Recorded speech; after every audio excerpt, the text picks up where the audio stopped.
Polda Sulawesi Selatan menerima laporan dari ibu rumah tangga yang mengaku kehilangan uang 8,7 juta rupiah di rekening miliknya di Bank BNI. Hal ini pun ditanggapi oleh pihak kepolisian yang akan memanggil pihak Bank BNI untuk dimintai keterangan. Ibu rumah tangga atas nama Uli melaporkan pihak Bank BNI Makassar lantaran mendapatkan kecurangan transaksi.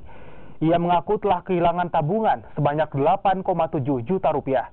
Namun, nasabah mengaku tidak pernah melakukan transaksi tersebut. Hal ini telah dilaporkan ke bagian Sentra Pelayanan Kepolisian Terpadu atau SPKT Polda Sulawesi Selatan.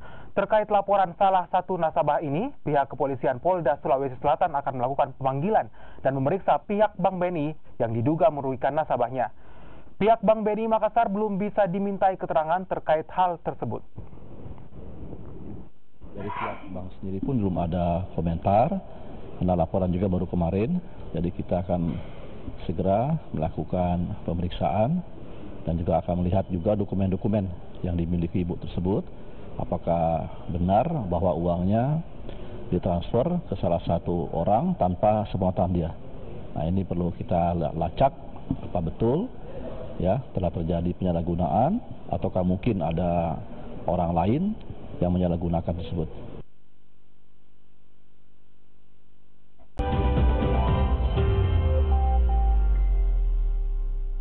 Saudara.